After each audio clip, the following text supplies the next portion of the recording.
Hi welcome to my channel. Andhra Pradesh రాష్ట్రంలో పెన్షన్దారులకు శుభవార్త. వచ్చే నెల నుంచి పెన్షన్ మీ ఖాతాలలోనే జమ చేస్తారు. కానీ వీళ్ళకు మాత్రమే ఖాతాలలో పెన్షన్ జమ చేస్తారు. ఎవరు పూర్తి వివరాలు తెలుసుకుందాం. వీడియో చూసిన వాళ్ళు ప్లీజ్ అండి వీడియోని తప్పకుండా లైక్ చేసి ఛానల్ని సబ్స్క్రైబ్ చేసుకోండి. దివ్యాంగ విద్యార్థుల ఖాతాలకే పెన్షన్.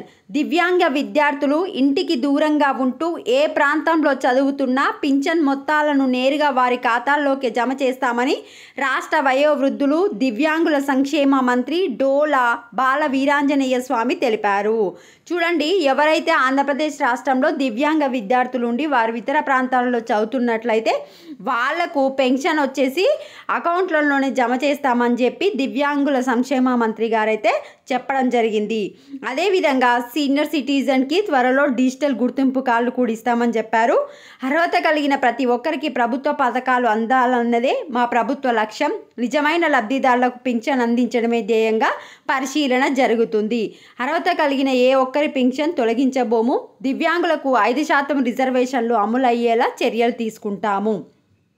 రాష్ట్రంలో 5 ప్రధానమంత్రి దివ్యాంగ కేంద్రాల ఏర్పాటుకు కేంద్ర ప్రభుత్వానికి ప్రతిపాదనలు పంపాం. ఈ యొక్క కేంద్రాలు ఎక్కడెక్కడ ఏర్పాటు చేస్తారంటే విజయవాడ, విశాఖ, ఒంగోలు, తిరుపతి, కర్నూలులో ఏర్పాటు చేయనున్నాం. ఆంధ్ర విద్యార్థులకు వచ్చే విద్యా సంవత్సరంలో మొదట్లోనే బ్రెయినీ లిపి పుస్తకాలు అందిస్తాం. కేంద్ర సహకారంతో కొత్తగా 12 వృద్ధాశ్రమాలు నిర్మిస్తున్నాం. ఇది అప్డేట్. వీడియోని లైక్ చేయండి. Thanks for watching.